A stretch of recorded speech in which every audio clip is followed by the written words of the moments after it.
ETV ప్రేక్షకులకి నమస్కారం. శుభమస్తు కార్యక్రమానికి స్వాగతం. ఈనాటి శుభమస్తు కార్యక్రమంలోని గ్రహఫల మంచంలో గ్రహాల యొక్క స్థితిగతులు, వాటి యొక్క శుభాశుభ ఫలితాల గురించి పరిశీలిద్దాం. అలాగే ఈరోజు ద్వాదశ రాశుల వారికి అదృష్ట సంఖ్య, అదృష్ట వర్ణం, ప్రతికూల గ్రహాల దోష నివృత్తికై ఎటువంటి పరిహారాలు పాటించాలి అనేటువంటి విషయాలు పరిశీలిద్దాం. ఈరోజు ఇందువారం లేదా సోమవారం, చంద్రుడి యొక్క పరిపాలన పూర్తిగా ఉంటుంది. మరో విశేషం సంకష్టహర చతుర్థి. ఈ సందర్భంగా గణపతిని ద్వాదశ రాశుల వారు ఏ పుష్పాలతో పూజించాలి, ఎటువంటి నైవేద్యాలు నివేదించాలి, అలాగే ఈ రోజున పాటించవలసినటువంటి నియమాలు ఏమిటి అనేటువంటి విషయాలు శ్రీరస్తోంసంలో పరిశీలిద్దాం. ముందుగా నేటి పంచాంగ వివరాలు. శ్రీ శోభకృతనామ సంవత్సరం, ఉత్తరాయణం, హేమంత ఋతువు, పుష్యమాసం. ఈ రోజు తిథి బహుళ చవితి. తెల్లవారుజామున 6:16 వరకు ఉంది. నక్షత్రం పుబ్బ. సాయంత్రం 5:12 వరకు. అనంతరం నక్షత్రం ఉత్తరం. రాహుకాలం ఉదయం 7:30 నుంచి 9 వరకు. ఇప్పుడు గ్రహాల యొక్క స్థితిగతులు పరిశీలిద్దాం. బృహస్పతి సంచారం మేషక్షేత్రంలో సవ్యస్థితి, చంద్ర సంచారం సింహక్షేత్రంలో, కేతు సంచారం కన్యాక్షేత్రంలో, కుజ బుధ శుక్రుల సంచారం ధనస్సు క్షేత్రంలో. ఇక్కడ కుజుడికి బృహస్పతికి పరస్పర పరివర్తన ఉంది కాబట్టి ఇది ఈరోజు పుట్టేటువంటి వారికి ఆర్థికంగా అనుకూలిస్తుంది, రాజయోగాన్ని కలిగిస్తుంది. ఆధిపత్యత శుభులైనప్పుడు మకర క్షేత్రంలో రవి సంచారం, శని యొక్క సంచారం కుంభక్షేత్రంలో స్వక్షేత్ర స్థితి, మూల త్రికోణ స్థితి, రాహు సంచారం మీన క్షేత్రంలో. ఇది ఈ రోజు ఉన్నటువంటి గ్రహస్థితి. దీని ఆధారంగా ద్వాదశ రాశుల వారికి ఏర్పడేటువంటి శుభాశుభ ఫలితాలు గోచారపరంగా సూచనప్రాయంగా తెలుసుకుందాం. ముందుగా మేషరాశి.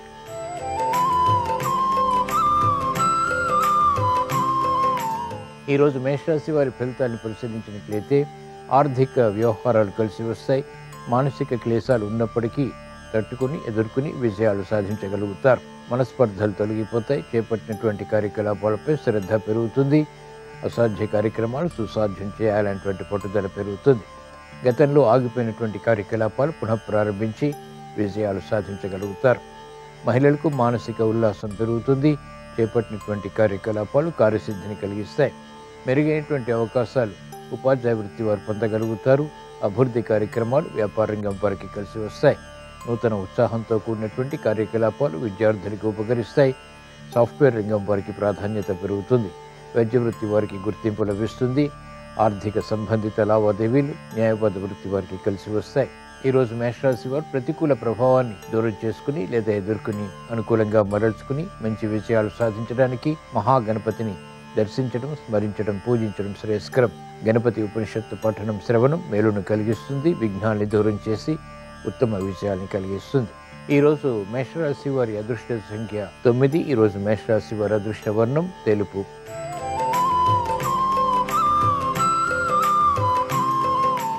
ఈరోజు వృషభ రాశి వారి ఫలితాన్ని పరిశీలించినట్లయితే ప్రయాణాల విషయంలో జాగ్రత్తలు పాటించాలి. ఆకస్మిక అనుకూల మార్పులు ఆర్థికంగా బలాన్ని కలిగిస్తాయి. కఠిన నిర్ణయాలు తీసుకుంటారు. అయినప్పటికీ అంతిమ విజయాలు ఆనందానికి దారితీస్తాయి. కార్యక్రమ నిర్వహణలో నైపుణ్యం క్రమక్రమంగా పెరుగుతుంది. అవరోధాలు ఉన్నప్పటికీ చేపట్టినటువంటి కార్యకలాపాలు అంతిమంగా పూర్తి చేసి విజయాలు సాధించగలుగుతారు. పెట్టుబడుల విషయంలో వ్యాపార రంగం వారికి ఆకస్మిక అనుకూలత పెరుగుతుంది. ప్రయాణాల విషయంలో అన్ని రంగాల వారు జాగ్రత్తలు పాటించాలి. విద్యార్థులకి విద్యాపరమైనటువంటి విషయాల్లో మెరుగైనటువంటి అవకాశాలు లభిస్తాయి. కార్యక్రమాలు వేగవంతంగా సినీ రంగం వారు ప్రారంభించగలుగుతారు. ఆర్థిక ఆకస్మిక అభివృద్ధి ఆనందానికి దారితీస్తుంది. వేగవంతమైనటువంటి నిర్ణయాలు కళారంగం వారికి కలిసి వస్తాయి. వైద్య వృత్తి వారికి అనుకూలం. ఆర్థిక సంబంధిత లావాదేవీలు న్యాయవాద వృత్తి వారికి ఎదుగుదలను గోచరిస్తాయి. కార్యక్రమ నిర్వహణలో నైపుణ్యం ఉపాధ్యాయ వృత్తి వారు ప్రదర్శించగలుగుతారు. ఈరోజు వృషభ రాశి వారు ప్రతికూల ప్రభావాన్ని దూరం చేసుకుని లేదా ఎదుర్కొని అనుకూలంగా మరల్చుకుని ఉత్తమ విజయాలు సాధించడానికి విజయ గణపతిని దర్శించడం, స్మరించడం, పూజించడం శ్రేయస్కరం. తద్వారా అవరోధాలు తొలగిపోతాయి. విఘ్నాలను ఎదుర్కోగలుగుతారు. విజయాలు సాధించగలుగుతారు. ఈరోజు వృషభ రాశి వారి అదృష్ట సంఖ్య 6. ఈరోజు వృషభ రాశి వారి అదృష్ట వర్ణం తెలుపు.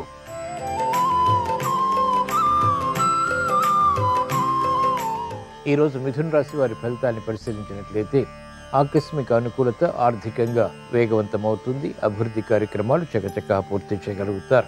విరోధాలు ఉన్నప్పటికీ సంయమనంతో కూడినటువంటి నిర్ణయాల ద్వారా, ఓర్పు సహనంతో కూడినటువంటి కార్యాచరణ ద్వారా శత్రువుల్ని మిత్రులుగా మరల్చుకోగలుగుతారు. అభివృద్ధి కొనసాగుతుంది. చేపట్టినటువంటి కార్యకలాపాలపై మక్కువ పెరుగుతుంది. మహిళలకు గృహ విషయాల్లో అనుకూలత ఏర్పడుతుంది. చేపట్టినటువంటి కార్యకలాపాలపై శ్రద్ధని పెంపొందింపచేసుకోగలుగుతారు. విద్యార్థులకి అత్యంత అనుకూల కాలం. మెరుగైనటువంటి అవకాశాలు సాఫ్ట్వేర్ రంగం వారికి లభిస్తాయి.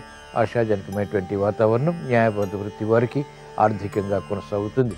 స్థిరాస్తి రంగం వారికి నూతన ఒప్పందాలు ఆర్థికంగా లభిస్తాయి. సినీ రంగం వారికి ప్రాముఖ్యత పెరుగుతుంది. వైద్య వృత్తి వారికి గుర్తింపు లభిస్తుంది. సానుకూల నిర్ణయాలు న్యాయవాద వృత్తి వారు తీసుకోగలుగుతారు. ఈరోజు మిథున రాశి వారు ప్రతికూల ప్రభావాన్ని దూరం చేసుకుని లేదా ఎదుర్కొని అనుకూలంగా మరల్చుకుని మంచి విజయాలు సాధించడానికి హేరంబ గణపతిని దర్శించడం, స్మరించడం, పూజించడం శ్రేయస్కరం. తద్వారా వేగవంతమైనటువంటి విజయాలు సాధించగలుగుతారు. ఆరోగ్య రక్షణ చేకూరుతుంది. ఈరోజు మిథున రాశి వారి అదృష్ట సంఖ్య 9. ఈరోజు మిథున రాశి వారి అదృష్ట వర్ణం ఎరుపు.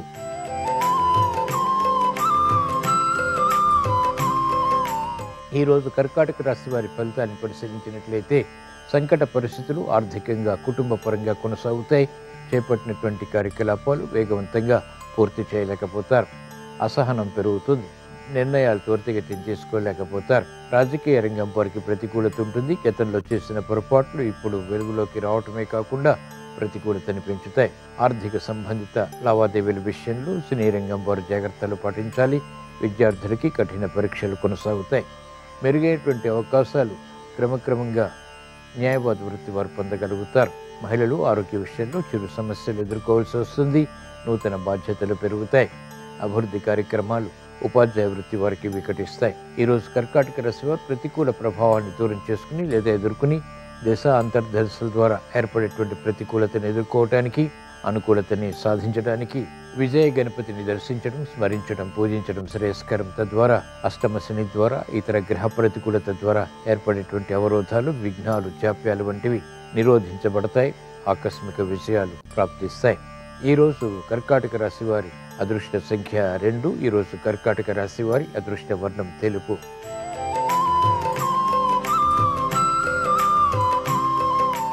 ఈరోజు సింహరాశి వారి ఫలితాన్ని పరిశీలించినట్లయితే ఆర్థిక విజయాలు కొనసాగుతాయి. చేపట్టినటువంటి కార్యకలాపాలపై పట్టు బిగించగలుగుతారు. పిల్లల అభివృద్ధి ఆనందానికి దారితీస్తుంది. కుటుంబ వ్యవహారాల్లో సానుకూల వార్తలు ఇంపును కలిగిస్తాయి. సంతోష సంఘటనల్ని ఆహ్వానించగలుగుతారు. ప్రతిబంధకాలు ఒక్కసారిగా తొలగిపోతాయి. గతంలో వేధిస్తున్నటువంటి సమస్యలకు పరిష్కారాలు వేగవంతమవుతాయి. మానసిక ఉల్లాసం మహిళలకు పెరుగుతుంది. అభివృద్ధి కార్యక్రమాలు అవలీలగా చేపట్టేటువంటి శక్తి సామర్థ్యాలు పెంపొందింప చేసుకోగలుగుతారు. సాఫ్ట్వేర్ రంగం వారికి ప్రాధాన్యత పెరుగుతుంది. వైద్య వృత్తి వారు మంచి వార్తలు వింటారు. న్యాయవాద వృత్తి వారికి ఆర్థిక పరిస్థితి మెరుగవుతుంది. కుటుంబ బాధ్యతలు మహిళలకు సంతృప్తిని కలిగిస్తాయి. మెరుగైనటువంటి అవకాశాలు సాఫ్ట్వేర్ రంగం వారు కూడా పొందగలుగుతారు. వ్యవసాయ రంగం వారికి అత్యంత ప్రోత్సాహకర కాలం. ఈరోజు సింహరాశి వారు దశ అంతర్దశల ద్వారా ఏర్పడేటువంటి ప్రతికూల ప్రభావాన్ని దూరం చేసుకుని లేదా ఎదుర్కొని అనుకూలంగా మరల్చుకుని మంచి విజయాలు సాధించడానికి వరవల్లభ గణపతిని దర్శించడం, స్మరించడం, పూజించడం శ్రేయస్కరం. తద్వారా వేగవంతమైనటువంటి విజయాలు ప్రాప్తిస్తాయి. ఈరోజు సింహరాశి వారి అదృష్ట సంఖ్య 1. ఈరోజు సింహరాశి వారి అదృష్ట వర్ణం ఎరుపు.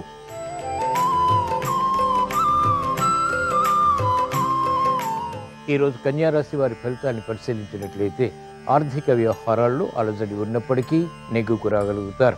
పరిస్థితులు ఒక్కసారిగా అనుకూలతని ఆకస్మికంగా పెంచుతాయి. గతంలో ఆగిపోయినటువంటి కార్యకలాపాలు పునఃప్రారంభించి విజయాలు సాధించగలుగుతారు. పట్టుదల పెరుగుతుంది. కార్యసిద్ధికై చేసేటువంటి ప్రయత్నాలు ముమ్మరం చేయగలుగుతారు. ఆరోగ్య విషయంలో చిరు సమస్యలు ఉన్నప్పటికీ చేపట్టినటువంటి కార్యకలాపాలు విజయాలకి దారితీస్తాయి. తద్వారా బలాన్ని పెంపొందింపజేసుకోగలుగుతారు. మహిళలు ముఖ్యమైనటువంటి నిర్ణయాల విషయంలో ఆచితూచి వ్యవహరించాలి. తొందరపాటు స్వభావం, తొందరపాటు నిర్ణయాలు సమస్యలుగా మారేటువంటి అవకాశాలు కొనసాగుతాయి. కార్యక్రమ నిర్వహణలో వ్యాపార రంగం వారికి అనుకూలత క్రమక్రమంగా పెరుగుతుంది. సాఫ్ట్వేర్ రంగం వారికి సంకట పరిస్థితులు ఉంటాయి. వైద్య వృత్తి వారికి వృత్తిపరమైనటువంటి వ్యవహారాల్లో లోపాలు వెలుగులోకి వస్తాయి. అయినప్పటికీ సమర్థించుకుని విజయాలు సాధించగలుగుతారు. న్యాయవాద వృత్తి వారికి ఆర్థిక విషయాల్లో విరోధాలు ప్రబలమవుతాయి. సమర్థించుకుని విజయాలు సాధించగలుగుతారు. క్రమశిక్షణతో విద్యార్థులకి అనుకూలత పెరుగుతుంది. ఆరోగ్య విషయంలో మహిళలు జాగ్రత్తలు పాటించాలి. ఈరోజు కన్యా రాశి వారు ప్రతికూల ప్రభావాన్ని దూరం చేసుకుని లేదా ఎదుర్కొని అనుకూలంగా మరల్చుకుని మెరుగైనటువంటి అవకాశాలు, విజయాలు పొందటానికి శ్రీ లక్ష్మీ గణపతిని దర్శించడం, స్మరించడం, పూజించడం శ్రేయస్కరం. తద్వారా ఆర్థిక విషయాలు అనుకూలతని పెంచుతాయి, విరోధాలు సమసిపోతాయి, కార్యసిద్ధి చేకూరుతుంది. ఈరోజు కన్యా రాశి వారి అదృష్ట సంఖ్య 5. ఈరోజు కన్యా రాశి వారి అదృష్ట వర్ణం తెలుపు.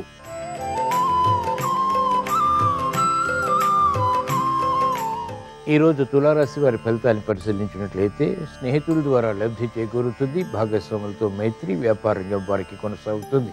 మహిళలకు అత్యంత అనుకూల కాలం, నూతన ఒప్పందాలు వ్యాపార రంగం వారికి కలిసి వస్తాయి. అసహన పరిస్థితులు విద్యార్థులకి దూరమవుతాయి, చేపట్టినటువంటి కార్యకలాపాలపై ఏకాగ్రత పెరుగుతుంది. ఆర్థిక పరిస్థితి వ్యాపార రంగం వారికి కలిసి వస్తుంది, నూతన స్నేహాలు విద్యార్థులకు ఉపకరిస్తాయి.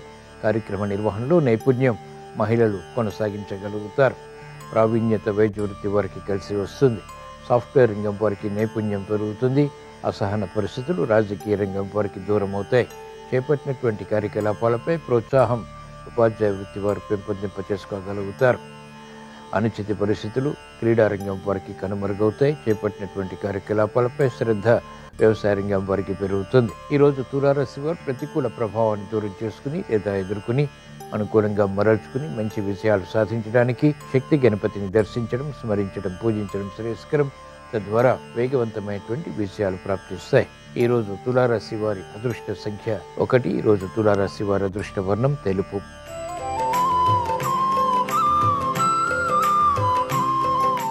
ఈరోజు వృశ్చిక రాశి వారి ఫలితాన్ని పరిశీలించినట్లయితే సందర్భోచిత నిర్ణయాలు క్రమక్రమంగా తీసుకోగలుగుతారు. గతంలో కన్నా మెరుగైనటువంటి వాతావరణం ఆర్థికంగా ఉన్నప్పటికీ అనుభవంలో వాటిని వెంటనే ఆస్వాదించలేకపోతారు. క్రమశిక్షణ తగ్గుతుంది. వేగవంతమైనటువంటి నిర్ణయాల ద్వారా ఒక్కొక్కసారి పొరపాట్లు కూడా దొరుకుతాయి. జాగ్రత్తతో కూడిన నిర్ణయాలు, జాగ్రత్తతో కూడినటువంటి కార్యకలాపాలు మాత్రమే సత్ఫలితాన్ని కలిగిస్తాయి. మంచి వారితో విరోధాలు ఆకస్మికంగా ఏర్పడేటువంటి సంఘటనలు ఉంటాయి, కాబట్టి జాగ్రత్తలు పాటించాలి. మహిళలకు మనస్పర్ధలు పెరుగుతాయి. చేపట్టినటువంటి కార్యకలాపాలపై అసహనం ఉంటుంది. మెరుగైనటువంటి కార్యకలాపాలు సాఫ్ట్వేర్ రంగం వారు మాత్రం పూర్తి చేయగలుగుతారు. వ్యవసాయ రంగం వారికి సామాన్యం. చేపట్టినటువంటి కార్యకలాపాలు వైద్య వృత్తి వారికి ఆర్థికంగా కలిసి వస్తాయి.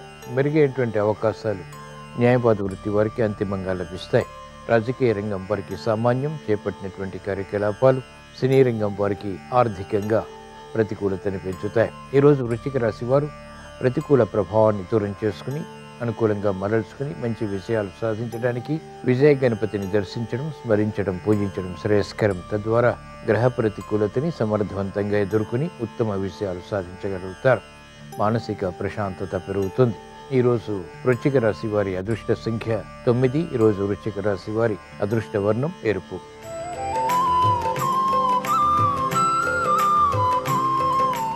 ఈరోజు ధనుస్సు రాశి వారి ఫలితాన్ని పరిశీలించినట్లయితే ఆకస్మిక చిక్కులు, సమస్యలు పరిష్కరింపబడతాయి. నూతన ఉత్సాహం పెరుగుతుంది. ప్రతికూల ప్రభావాన్ని అనుకూలంగా మరల్చుకునేటువంటి ప్రక్రియలు రావిస్తాయి. ఉద్యోగ ప్రయత్నాలు కలిసి వస్తాయి. వ్యాపార అభివృద్ధికే చేసేటువంటి ప్రయత్నాలు వ్యాపార రంగం వారికి ఊరటని కలిగిస్తాయి. రాజకీయ రంగం వారికి అత్యంత అనుకూలం. నూతన ఉత్సాహం విద్యార్థులకి కలిసి వస్తుంది. మహిళలకు ఆరోగ్య రక్షణ చేకూరుతుంది. పట్టుదలతో కార్యక్రమాలు నిర్వహించి మంచి విజయాలు పొందగలుగుతారు.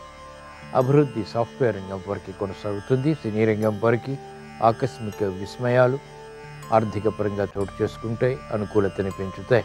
కార్యకలాపాలు వేగవంతంగా క్రీడా రంగం వారు ప్రారంభించగలుగుతారు. వ్యవసాయ రంగం వారికి అత్యంత అనుకూలం. ఈరోజు ధనుసు రాశి వారు ప్రతికూల ప్రభావాన్ని దూరం చేసుకుని లేదా ఎదుర్కొని అనుకూలంగా మరల్చుకుని మంచి విజయాలు సాధించడానికి హేరంబ గణపతిని దర్శించడం, స్మరించడం, పూజించడం శ్రేయస్కరం. తద్వారా శుభవార్తలు వింటారు. శుభ ప్రయత్నాలు కలిసి వస్తాయి. ఈరోజు ధనుస్సు రాశి వారి అదృష్ట సంఖ్య 6. ఈరోజు ధనుస్సు రాశి వారి అదృష్ట వర్ణం పసుపు.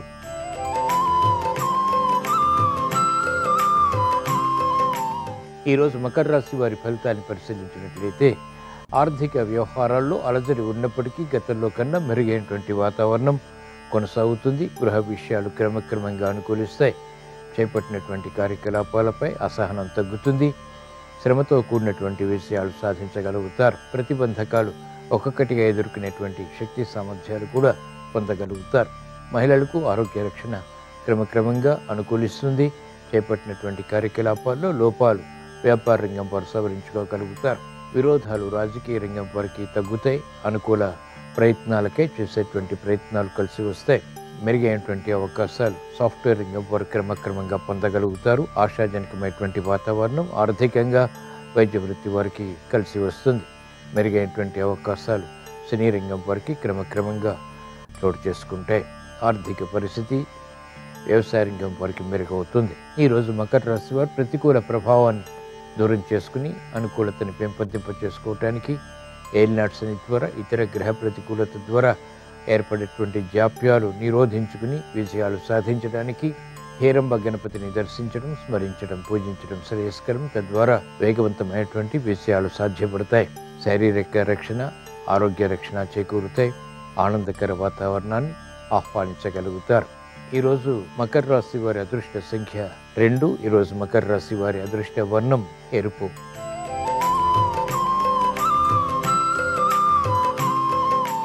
ఈరోజు కుంభరాశి వారి ఫలితాన్ని పరిశీలించినట్లయితే ఆర్థిక వ్యవహారాల్లో అలజడి ఉంటుంది. నూతన కార్యక్రమాలు ఆకస్మికంగా ప్రారంభించినప్పటికీ సమస్యలతో ముగుస్తాయి. వేగవంతమైనటువంటి నిర్ణయాలు పనికిరావు. ఓర్పు సహనంతో కూడినటువంటి కార్యక్రమ నిర్వహణ మాత్రమే కలిసి వస్తుంది. తొందరపాటు స్వభావం పనికిరాదు. చేపట్టినటువంటి కార్యకలాపాలపై అశ్రద్ధ పెరుగుతుంది. మెరుగైనటువంటి అవకాశాలు విద్యార్థులు సద్వినియోగపరచుకోలేకపోతారు. వ్యాపార రంగం వారికి ఆకస్మిక ఇక్కట్లు ప్రారంభమవుతాయి. మెరుగైనటువంటి కార్యక్రమ నిర్వహణ సినీ రంగం వారు పూర్తి చేయలేకపోతారు. అసహన పరిస్థితులు రాజకీయ రంగం వారికి కొనసాగుతాయి. ఆకస్మిక చిక్కులు, సమస్యలు వ్యవసాయ రంగం వారికి ఏర్పడినప్పటికీ పట్టుదలతో కూడినటువంటి కార్యక్రమ నిర్వహణ ద్వారా సమస్యపోతాయి. వేగవంతమైనటువంటి నిర్ణయాలు సాఫ్ట్వేర్ రంగం వారికి పనికిరావు. ఈరోజు కుంభరాశి వారు దశ అంతర్దశల ద్వారా కూడా ఏర్పడేటువంటి ప్రతికూల ప్రభావాన్ని దూరం చేసుకుని లేదా ఎదుర్కొని అనుకూల ఫలితాలు పొందటానికి హేరంబ గణపతిని దర్శించడం, స్మరించడం, పూజించడం శ్రేయస్కరం. తద్వారా ఆకస్మిక విషయాలు ప్రాప్తిస్తాయి. ఏలినాటి శని ద్వారా ఇతర గ్రహ ప్రతికూలత ద్వారా ఏర్పడేటువంటి విపత్కర పరిస్థితులు నియంత్రించగలుగుతారు. విజయాలు సాధించగలుగుతారు. ఈరోజు కుంభరాశి వారి అదృష్ట సంఖ్య 9. ఈరోజు కుంభరాశి వారి అదృష్ట వర్ణం పసుపు.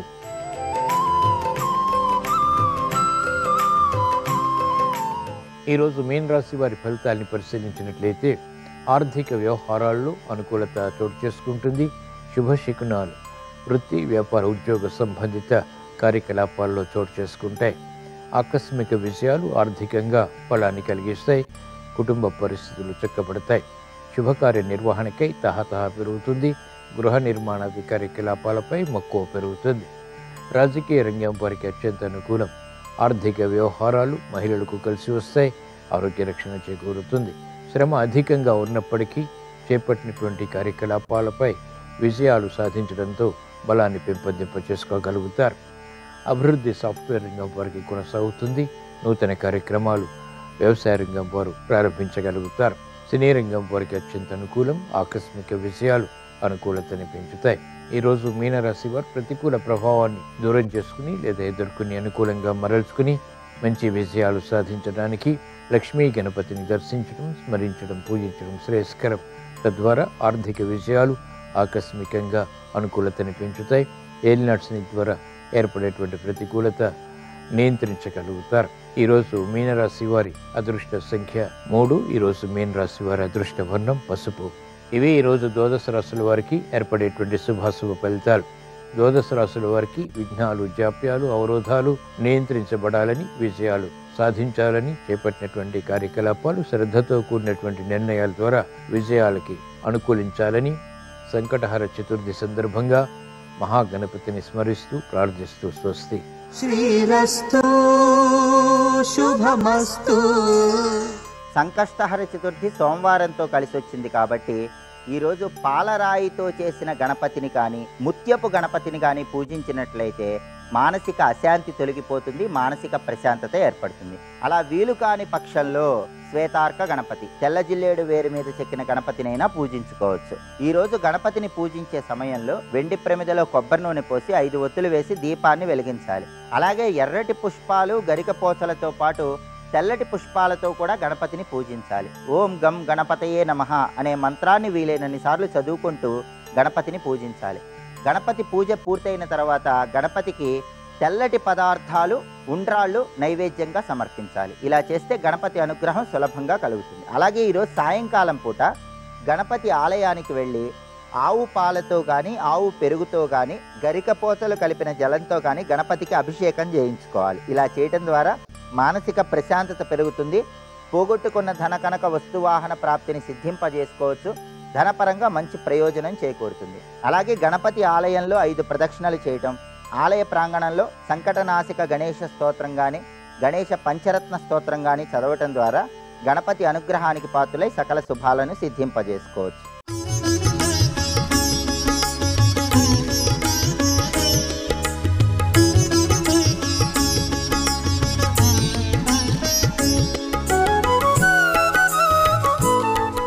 శుభమస్తు కార్యక్రమంలో గృహబలం అంశానికి స్వాగతం. వాస్తుశాస్త్రంలో ఒక గృహాన్ని మనం నిర్మాణం చేసినప్పుడు మనం ఇంటి అందం కోసం వినియోగించేటువంటి ఇంటీరియర్ డెకరేషన్స్ విషయంలో కూడా వాస్తుశాస్త్రం పాటించాలి. ఇష్టం వచ్చినట్టుగా మీరు ఇంటీరియర్ డెకరేషన్స్ చేయకూడదు. లోపల హాలులో మీరు చక్కటి విశేషకరమైన ప్రభావం వచ్చేటట్టుగా నిర్మాణాత్మకమైనటువంటి ప్రభావాల్ని చూపించినప్పుడు అక్కడ కోణ వికిరణాలు ఉండకూడదు. అన్నీ కూడాను దీర్ఘ చతుస్రాకారం లేక చతురస్రాకారంగా ఉండాలి తప్ప గుండ్రంగాను కొన్ని సింబల్స్లోనూ అలా అమర్చేటువంటి తీరుతెన్నులు పనికిరావు. ఆ ఇంట్లో నిద్రించేటువంటి సమయంలో సరైనటువంటి ప్రభావం ఉండదు. ఆ విధంగా చేసినట్లయితే ఎప్పుడైనా సరే కొలతలన్నీ కూడాను సానుకూలంగా ఉండాలి తప్ప కోణ వికిరణంతో నిర్మాణం చేయకూడదు ఇంటిని డెకరేషన్ చేసేటువంటి విషయంలో. అలాగే ఇంటి కప్పు భాగం గురించి కూడాను చాలా జాగ్రత్తగా వాస్తుశాస్త్రాన్ని పరిగణలోకి తీసుకోవాలి. కప్పు ఇంటికి 5వ గోడ కింద లెక్క కాబట్టి నేల గోడ ఎలాగో కప్పుకు కూడాను అట్లాంటి మహత్తు ఉంది కాబట్టి ఇంటిని అలంకరిస్తారు కానీ కప్పు గురించి అందరూ ఆలోచించరు. ఇంటిపై కప్పు వాస్తు విషయంలో కొన్ని నియమాలు పాటించాలి. ఇంటి కప్పు వంకరగా మాత్రం నిర్మించకండి. దీనివల్ల అనారోగ్య సమస్యలు ఎక్కువగా వస్తాయి. ఎత్తు గురించి ఆలోచించండి. ఇంటి కప్పు ఎత్తు గురించి కూడా ఆలోచించాలి. ఇంటి కప్పు ఎత్తు కొన్ని ప్రమాణాలు ఉన్నాయి. 10 నుంచి 12 అడుగుల ఎత్తున కప్పు ఉండాలి. 8 అడుగుల ఎత్తున కడితే సమస్యలు వస్తాయి అని చెప్పేసి గుర్తుపెట్టుకోండి. 8 అడుగుల ఎత్తులో ఎప్పుడూ కూడా కప్పు ఉండకూడదు.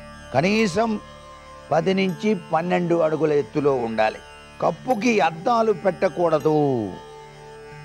చాలామంది అద్దాలతో బిగిస్తూ ఉంటారు కప్పులు. అవి చాలా తప్పండి. ఇల్లు పెద్దవిగా కనిపించాలని, అందంగా కనిపించాలని కప్పుకి అద్దాలు పెడతారు. అలా చేస్తే వంకర ఆలోచనలు వస్తాయి ఇంటి యజమానికి. గోడలకు అద్దాలు ఒక హద్దు వరకు పర్వాలేదు. గోడల నిండా అద్దాలు బిగించకూడదు. దానికి ఒక హద్దు ఉంది. ఇష్టం వచ్చినట్టు అద్దాలు పెట్టకూడదు. కప్పుకి స్కైలైట్ పెట్టాలి. అందంగా ఉంటుంది. జీవితంలో ఎన్నో అవకాశాలు వస్తాయి. క్షేత్రం విస్తరిస్తుంది. కార్యాలయాల్లో స్కైలైట్ పెట్టినట్లయితే మీ యొక్క ప్రవృత్తి చాలా చక్కగా ఉంటుంది. కెరియర్ కూడా చాలా బాగా ఉంటుంది. పడక గదిలో మంచం పైన స్కైలైట్ పెట్టవద్దు.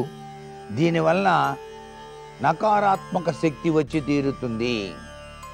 ఎప్పుడు పడక గదిలో మాత్రం మంచం పైన పెట్టకూడదు. దూలం కింద కూర్చోవటం, నిద్రించడం, పని చేయటం అస్సలు మంచిది కాదు. దూలం పెట్టడం అవసరమైతే దాని కింద ఏ పని చేయకుండా జాగ్రత్తగా ఉండండి. కప్పుకి తెల్ల రంగు వేయటం చాలా శ్రేష్టదాయకమైన ప్రభావాన్ని ఇస్తుంది. ఇకపోతే వాస్తుశాస్త్రరీత్యా వంటిల్లు ఎలా ఉండాలి? వేడి గాలి బయటికి పోవడానికి వెంటిలేటర్ అనేటువంటిది చాలా అవసరం. వాస్తుశాస్త్ర ప్రకారం వంట ఇల్లు లేకపోతే సమస్యలు వస్తాయి. 4-5 అడుగుల గోడ ఎత్తు లేకపోతే స్త్రీల ఆరోగ్యంపై ఎక్కువ ప్రభావం చూపుతుంది. వంటింటిని ఆనుకొని నీటి పారుదల అనేది ఉండకూడదు. బోరు, బాత్రూమ్ అనేటువంటివి ఉండకూడదు. వంట సామాను శుభ్రం చేసుకునేటువంటి వాషింగ్ స్పేస్ మాత్రం ఉండి తీరాలి. వంటగది దక్షిణ తూర్పు మూలల్లో ఆగ్నేయ కోణంలో ఉండటం చాలా మంచిది. ఇక్కడ వంటిల్లు కట్టుకునే వీలు లేకపోతే ఉత్తర పశ్చిమ మూల వాయువ్య కోణంలో ఏర్పాటు చేసుకోవచ్చు. వంటింట్లో ముఖ్యమైన వంటింటి భాగం ప్లాట్ఫామ్ ఎప్పుడూ తూర్పున ఉండాలి. ఈశాన్య కోణంలో సింక్, అగ్ని కోణంలో పొయ్యి ఉండటం మంచిది. వంటగదికి దక్షిణంలో ఎప్పుడు కిటికీ, గుమ్మం ఉండకూడదు. వంటింటికి తూర్పు వైపున కిటికీ ఉండాలి. వంటింటి గదికి రంగులు వేసేటప్పుడు జాగ్రత్తగా ఆలోచించి వేయండి. గోడలకి రంగులు వేసేటప్పుడు అక్కడ తెలుపు లేక లైట్ ఎరుపు రంగు వేసుకోవచ్చు. వంటగది నేలపై ప్లాట్ఫామ్ మీద గ్రానైట్ అనేటువంటిది మాత్రం వేయకూడదు. అద్దం లాంటి వస్తువులు పెట్టకూడదు. దానివల్ల ఇంట్లో తగాదాలు వస్తాయి అని చెప్పేసి శాస్త్రం. ఇవన్నీ వంటింటి విషయంలో వాస్తుశాస్త్రంలో పాటించవలసినటువంటి నియమాలు. ఇవన్నీ కూడా ఎవరైతే పాటిస్తారో వారికి మంచి యోగవంతమైనటువంటి ప్రభావం, అదృష్టకరమైన జీవన విధానం కొనసాగుతుంది సుమా. మరికొన్ని ముఖ్య విషయాలు రేపటి శుభమస్తు కార్యక్రమంలోని గృహలంశలో తెలుసుకుందామా? సర్వే జనా సుఖినో భవంతు.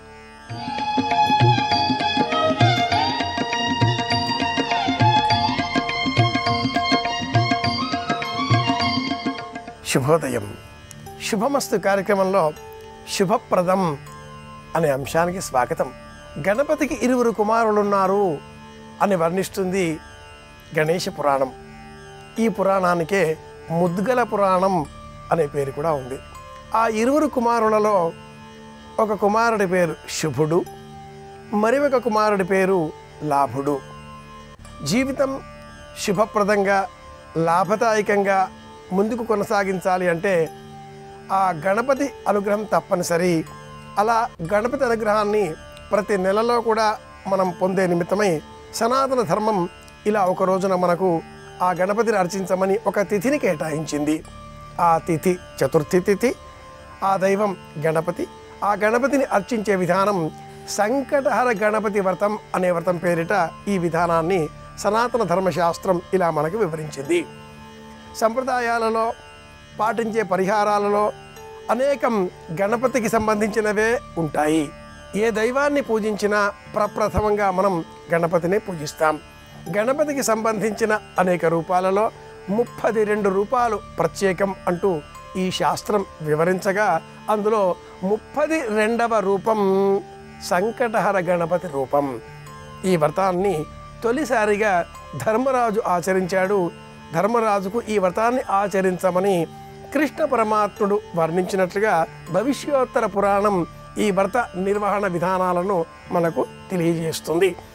ఈ వ్రతాన్ని ఆచరించిన కారణంగానే శ్రీరాముడు సీతాదేవిని వివాహం చేసుకోగలిగాడు. ఈ వ్రతాన్ని ఆచరించిన కారణంగానే నలచక్రవర్తి దమయంతిని వివాహం చేసుకొనగలిగాడు అని కూడా ఈ వ్రత కథలో వివరంగా ఫలశ్రుతిగా చెప్పబడి ఉండడం ఒక విశేషంగా మనం భావన చేయాలి. ఈ కలియుగంలో కలికి సంబంధించిన సమస్త దోషాలు తొలగించుకోవాలి అంటే నలుడు, దమయంతి వీరిని స్మరించాలి. అలాగే మనోబలం, మానసిక ధైర్యం పెంచుకోవాలి అంటే రామచంద్రమూర్తిని స్మరించాలి. ఈ 20 వృత్తాంతాలను కథనాలుగా తనలో ఇముడ్చుకున్న ఈ కథ ప్రధానంగా ధర్మరాజుకు కృష్ణ పరమాత్ముడు వివరించాడు. సంకటహర చతుర్థి వ్రతం ఈనాటి విశేషం కాగా ఈ వ్రతాన్ని ఆచరించేటటువంటి విధి విధానాలలో ఎరుపు రంగు వస్త్రాన్ని వినియోగించడం, ఎరుపు రంగు అక్షింతలను వినియోగించడం, ఎరుపు రంగు వస్త్రాన్ని ధరించడం, ఎరుపు రంగు వస్త్రాన్ని దానం ఇవ్వడం అనేవి ప్రత్యేకం. అలాగే పూజాగృహంలో ఉత్తర దిగ్భాగంలో నేలపైన గోమయంతో అలికి ముగ్గు వేసి ఆ పైన ఎరుపు రంగు వస్త్రాన్ని పరచి గోధుమలను రాశిగా పోసి ఆ గోధుమల రాశి పైన రాగి చెంబును కలశంగా ఏర్పాటు చేయాలి. గణపతిని పూజించే క్రమంలో తప్పనిసరిగా వినియోగించవలసిన ధాన్యం గోధుమలే అయి ఉండాలి. అవి లేని ఎడల మాత్రమే మనం జొన్నలు కానీ యవలు కానీ ధాన్యం కానీ చివరకు బియ్యమైనా కానీ వినియోగించాలి అని ఆ వ్రత నియమాలు వివరిస్తాయి. రాగి చెంబునే వినియోగించాలి అనేది రెండవ నియమం. ఇలా నియమపూర్వకంగా మనం పరిష్కారాలను అనుసరించి గణపతిని పూజించినట్లయితే గణపతి సహాయంతో సమస్త కష్టాలను మనం తొలగించుకోగలుగుతాం. సంకటహార గణపతిని పూజించే క్రమంలో సంకటహార వినాశకాయ అనేటటువంటి మహామంత్రం ఈ అర్చనలో ప్రత్యేకంగా చెప్పబడి ఉంది. రాగి చెంబును అలా కలశంగా ఏర్పాటు చేసుకొని అందులో నీరు పోసి ఆ పైన వెదురు బుట్టనే వినియోగించాలి. గణపతిని పూజించే క్రమంలో తప్పనిసరిగా వెదురు బుట్టలోనే ఉంచి పూజించాలి అంటుంది శాస్త్రం. ఎందుకని ఇలా ప్రత్యేకం అంటే ఎక్కడ వెదురు ఉంటుందో అక్కడ ధనం ఉంటుంది. కృష్ణ పరమాత్ముడి చేతిలో ఉన్నటువంటి వేణువు వెదురుతో చేసినది. గృహ సంబంధంగా వాస్తు నిర్మాణాలలో సైతం ఫెంగ్ షూయ్ అనే పేరిట గల చైనీస్ వాస్తు ఇలాంటి వాటిని కూడా మనం గమనించినట్లయితే ఇంటిలో వెదురుతో చేసినటువంటి బుట్టలు, వెదురు కుర్చీలు, వెదురు టీపాయ్, వెదురుతో చేసిన పుస్తకాల అల్మేరాలు ఇలాంటి వాటిని వెదురు వస్తువులను ఇంటిలో విశేషంగా వినియోగించిన, ఇంటికి ఆగ్నేయ దిగ్భాగంలో వెదురు మొక్కలని పెంచిన ఆ ఇంటిలో ధనం ఎప్పటికీ ఉంటుంది అని శాస్త్రం. ఈ ప్రమాణాలకు అనుకూలంగానే సనాతన ధర్మంలో కూడా పూర్వం ఇలా ఆచారాల రూపంలో పరిష్కారాల రూపంలో గణపతిని పూజించే క్రమంలో వెదురు వినియోగించాలి అనే అంశాన్ని మనం గమనించాలి. వెదురు బుట్టలో రాగి లోహంతో చేయబడిన గణపతి ప్రతిమ కానీ లేదా పసుపు ముద్దతో చేయబడిన గణపతి ప్రతిమను కానీ ఉంచి చక్కగా యథాశక్తి షోడశ ఉపచారముల చేత పూజించి ఆ తదుపరి నువ్వులు బెల్లము ఈ రెండింటినీ కలిపిన మిశ్రమాన్ని నివేదనగా సమర్పించాలి. గణపతిని పూజిస్తే మనలో కూర్చునే తత్వం అలవడుతుంది, కూర్చునే శక్తి పెరుగుతుంది. యథాశక్తి ప్రశాంతంగా మనం కోరినంతసేపు కూర్చోగలుగుతాం. కూర్చుంటే బుద్ధి పనిచేస్తుంది, నిలుచుంటే మనస్సు పనిచేస్తుంది. ఉద్వేగపూరితమైన వాతావరణంలోంచి మనల్ని మనం కాపాడుకొని అందరికీ మేలు కలిగించే విధంగా మన ప్రవర్తనను సరిదిద్దుకునే విధంగా మన ఆలోచనలు సవ్యమైన మార్గంలో ప్రయాణించే విధంగా మనం గణపతిని పూజించాలి అంటుంది శాస్త్రం. ఇలా ఈనాడు విశేషం ప్రత్యేకంగా సంకటహర గణపతి అనే వ్రతం కనుక ఈ నియమాన్ని తెలుసుకొని వ్రతాన్ని యథాశక్తి పాటించి సంకటములను దూరం చేసుకుందాం. ఏ విధంగానైతే రాముడు ఈ వ్రతాన్ని ఆచరించి సీతాదేవిని వివాహం చేసుకునగలిగాడు అని తెలుసుకున్నామో అదేవిధంగా వివాహం ఆలస్యమవుతున్నది అనేటటువంటి ఆ లోపం కల యువతీ యువకులు, ఇబ్బందులు ఎదుర్కొంటున్న యువతీ యువకులు ఆ ఇబ్బందులను తొలగించుకునే నిమిత్తమై గణపతిని పూజించడం, నువ్వులు బెల్లము కలిపి కట్టినటువంటి ఉండలను అందరికీ పంచిపెట్టడం ఇలాంటి పరిహారాలను పాటించడం ద్వారా గణపతి విగ్రహాన్ని సంపూర్ణంగా పొందవచ్చు. ఇవి ఈనాటి విశేషాంశాలు. మళ్ళీ కలుసుకుందాం. అందరి క్షేమాన్ని కోరుదాం. శుభమస్తు. శ్రీరామ జయం.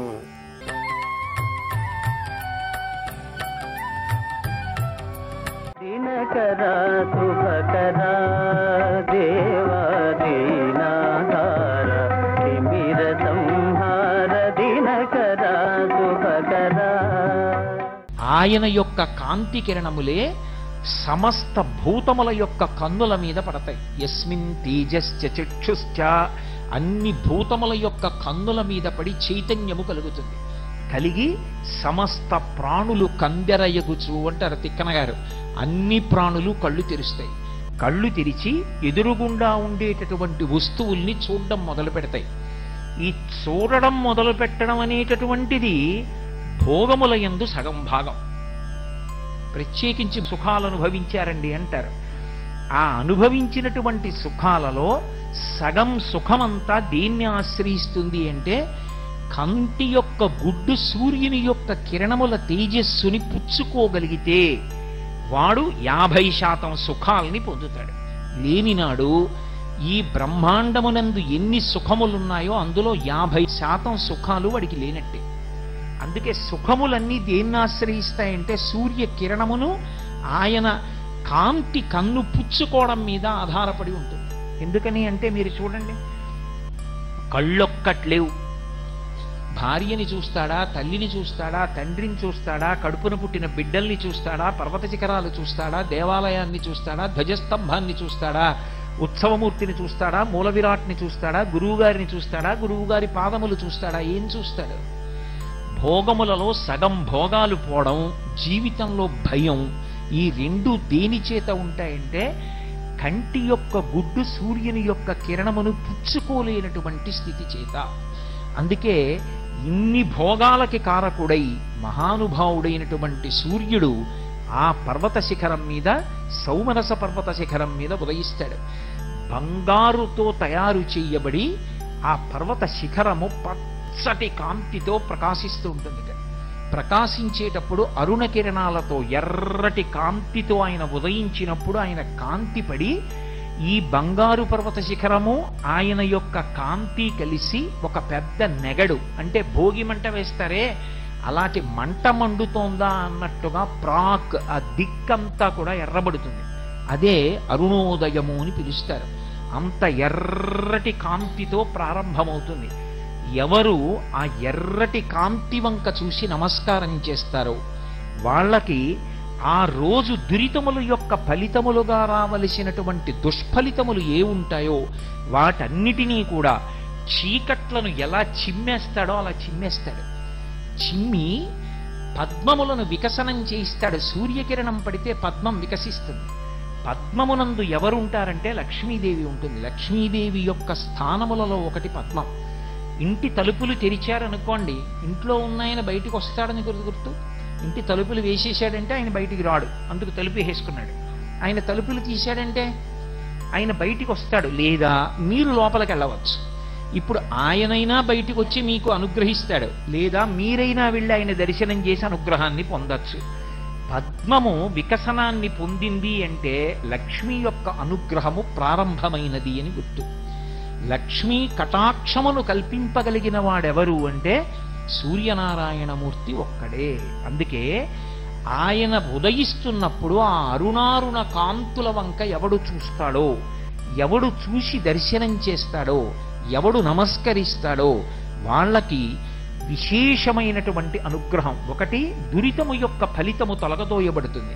అంటే గత జన్మలలో చేసుకున్న పాపము యొక్క ఫలితము ఇవాళ రావలసి ఉందనుకోండి, అది తొలగిపోవడానికి కారణం ఏది అంటే సూర్యనారాయణమూర్తికి చేసేటటువంటి నమస్కారం. ప్రత్యక్షమైన భగవానుడు, ఎక్కడికి వెళ్ళక్కర్లేదు, మన ఇంట్లో మనం నిలబడి నమస్కారం చేసేయచ్చు. రెండవది, ఆయన లక్ష్మీ కటాక్షాన్ని ప్రసరింపచేస్తాడు. ఏ దురితము ఉన్నదో దాన్ని పోగొట్టడమే కాదు, దాని స్థానంలో ఐశ్వర్యాన్ని తీసుకొచ్చి నింపుతాడు. అందుకే యోగము క్షేమము అంటారు. ఈ రెండు ఈశ్వరుడు ఇస్తాడు. క్షేమము అంటే ఉన్నది ఉండుట, ఏది ఉండాలో అవన్నీ ఉండాలి. అందుకే పూర్వం ఉత్తరం రాస్తే క్షేమం అని రాసేవారు. అంటే అవతలవాడు చదువుకుని ఉద్వేగపడక్కర్లేదు, ఏవేవి ఉండడం వల్ల నేను సంతోషంగా ఉంటానని నువ్వు అనుకుంటున్నావో అవన్నీ ఉన్నాయి, ఏవీ జారిపోలేదు. యోగం, నేను సుఖపడడానికి కావలసినటువంటి వస్తువులలో కొత్త వస్తువులు సమకూడే యోగం. ఏదో ఇంతవరకు నాకు ఒక వాహనం లేదు, కాలినడకన వెడుతుండేవాణ్ణి, నేను నిన్న ఒక వాహనం కొనుక్కున్నాను అనుకోండి, ఇప్పుడు నాకు వాహన యోగం పట్టింది, అంటే కొత్తగా నాకు ఒక సుఖం వచ్చింది. యోగమును క్షేమమును ఇవ్వగలిగిన వాడు పరమాత్మ. క్షేమమునకు భంగకరము ఆపద. ఆపద అంటే మన బుద్ధి చేత తప్పించుకోలేనిది, ఈశ్వరుడు మాత్రమే తప్పించగలిగిన దానిని ఆపద అని పిలుస్తారు. ఆ ఆపదను తొలగించగలిగిన వాడెవరు అంటే ఆ అరుణారుణ కాంతులతో ఉన్నటువంటి సూర్యనారాయణమూర్తికి నమస్కారంతో రోజు ప్రారంభం అవ్వాలి. అందుకే త్రైవర్ణికులు అంటారు. అంటే యజ్ఞోపవీతం వేసుకునేటటువంటి అధికారం ఉన్నటువంటి వర్ణముల యందు జన్మించినటువంటి వారు కొంతమంది ఉంటారు. వాళ్ళకి సూర్యోదయ కాలమునందు, మధ్యాహ్న కాలమునందు, ప్రదోష కాలమునందు విశేషమైనటువంటి విధి ఏర్పాటు చేయబడింది. అది సూర్య సంబంధమై లోకమునకు ఉపకారము చేసేటటువంటి ప్రజ్ఞతో కూడుకుని ఉంటుంది. 4వ వర్ణము వారు సూర్యోదయ సమయంలో ఏమీ చెయ్యకుండా ఉండవచ్చు అని అనుకోకూడదు. స్కాంద పురాణంలో వ్యాస భగవానుడు సూర్యోదయ సమయంలో తప్పకుండా సూర్యనారాయణమూర్తి వైపు తిరిగి చెయ్యవలసినటువంటి స్తోత్రాన్ని మనకిచ్చాడు. ఆ వ్యాస భగవానుడిచ్చిన స్తోత్రం ఏదుందో దానిని 4వ వర్ణము వారు ప్రాతకాలంలో ఆ స్తోత్రం చెయ్యాలి సూర్యానుగ్రహం కోసం. మిగిలినటువంటి ముగ్గురు సంధ్యావందనం చేస్తారు. సంధ్యావందనం ఎందుకు చెయ్యాలి అంటే, సంధ్యావందనం కేవలం తన యొక్క ఉన్నతి కొరకు మాత్రమే కాదు. ఆ ముగ్గురికి యజ్ఞోపవీతం ఎందుకు వేస్తారంటే 2 కారణముల చేత వేస్తారు. ఒకటి, ఎంత కష్టం వచ్చినా చచ్చిపోకుండా బతికి లోకానికి మార్గదర్శకుడు కావాలి.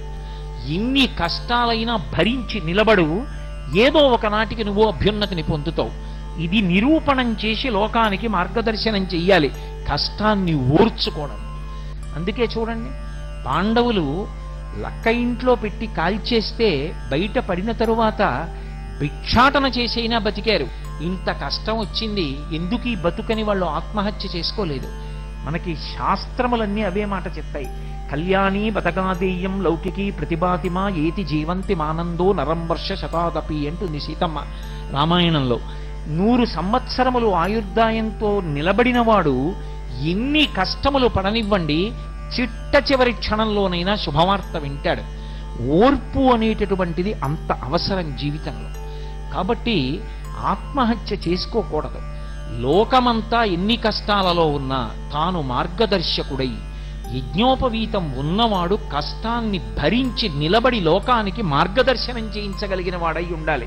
అంతేగాని కష్టం వచ్చిందని వాడే భగవంతుడిని వదిలేశాడు అనుకోండి, ఇంకా మిగిలిన వాళ్ళకి భగవంతుడిని అందించేవాడెవరు, మార్గదర్శనం చేసేవాడెవరు? కాబట్టి శరీరం విడిచిపెట్టకూడదు. 2, సంధ్యావందనం ఎందుకు చెయ్యాలి అంటే, సంధ్యావందనం ఎవరికి విధించారంటే లోకోపకారం చెయ్యవలసిన వాళ్ళకి, ప్రతినిత్యం కాయ కష్టం చెయ్యవలసిన అవసరం లేని వాళ్ళకి సంధ్యావందనం వేసింది శాస్త్రం. తప్ప కొంతమందితో సంధ్యావందనం చేయిద్దాం, కొంతమందితో సంధ్యావందనం చేయించద్దు, అది శాస్త్రం యొక్క లక్షణం కాదు. వాళ్ళు కష్టపడి ఉండవలసినటువంటి వాళ్ళు, వాన పడుతోందంటే తెల్లవారకట్ట రైతు పొలానికి పరిగెడతాడు. అతన్ని నువ్వు సంధ్యావందనం చేయాలంటే పంటలు ఎక్కడ పండిస్తాడు, అందరికీ అన్నం ఎక్కడ దొరుకుతుంది? అందుకే అతనికి ఎప్పుడు ఖాళీ దొరికితే అప్పుడు ఒక్కసారి సూర్యనారాయణమూర్తి వైపు తిరిగి స్కాంద పురాణాంతర్గత స్తోత్రం చేస్తాడు. కానీ యజ్ఞోపవీతం ఉన్నవాడు అర్ఘ్యప్రదానం చెయ్యాలి. ఎందుకు అర్ఘ్యప్రదానం చేయాలి? అసలు సూర్యుడికి అర్ఘ్యం ఎందుకు అంత అవసరమైంది? అర్ఘ్యం ఇవ్వకపోతే ఏమవుతుంది? ఎందుకు ఈ త్రైవర్ణికులంటే సంధ్యావందనం చెయ్యవలసినటువంటి కర్తవ్యమున్నటువంటి వాళ్ళు ఎందుకు అర్ఘ్యప్రదానం చేస్తారు 3 సంధ్యలలో? అందులో ప్రత్యేకించి ప్రాతఃసంధ్య, తెల్లవారుజామున సంధ్యావందనానికి అంత అవసరం ఎందుకు వచ్చింది అంటే, దానికి ఏ అవసరం చేత చేయించారో చెప్పారు. ఆయన సూర్యనారాయణమూర్తి ఉదయించేటప్పుడు ఆయన ఉదయించకుండా చేసేస్తే ఇక లోకములకు కాంతి ఉండదు. లోకములకు కాంతి లేకపోతే, సూర్యుని యొక్క గమనం లేకపోతే ఆ చీకటి వలన ధర్మము లుప్తమైపోతుంది. సూర్యుడు ఉదయిస్తున్నాడు అంటే కదా ప్రమాణంగా చేసుకుని సంధ్యావందనం, మధ్యాహ్నానికి వచ్చాడంటే కదా మళ్ళీ సంధ్యావందనం, ప్రదోషానికి వెళ్ళాము అంటే కదా మళ్ళీ సంధ్యావందనం. ఇవి లేనప్పుడు సంధ్యావందనం ఎక్కడుంటుంది? లేనప్పుడు ముందు ధర్మం లుప్తమైపోయింది. ఎందుకంటే సంధ్యాహీన అశుచి, సంధ్యావందనం చేయకపోతే అశౌచంతో ఉన్నవాడితో లెక్క, వాడు ఏ కార్యానికి పనికిరాడు. అందుకే ఆ రాక్షసులు ఏం చేస్తారంటే అసలు సూర్యోదయం జరగకూడదు అని చూస్తారు. అలా చూసేటటువంటి రాక్షసులకు మందేహులు అని పేరు. ఆ మందేహులన్న రాక్షసులు ఎక్కడుంటారు అంటే, లోహిత సముద్రానికి ముందు ఉండేటటువంటి శిశిర పర్వతాన్ని కూడా దాటి, లోహిత సముద్రాన్ని దాటి గరుత్మంతుడుండేటటువంటి కుటశాల్మలి వృక్షం దాటిపోయిన తరువాత సూర్యనారాయణమూర్తి ఉదయం జరుగుతోంది, ఇక ఎర్రకాంతి వస్తుందేమో అనగానే వాళ్ళు ఏం చేస్తారంటే చెట్ల మీదకి ఎక్కి ఆ చెట్లకి తలకిందురుగా వేలాడుతూ ఉగ్రమైన పెద్ద శరీరాల్ని పెంచి సూర్యకిరణములు భూమండలం మీదకి రాకుండా అడ్డుకుంటారు.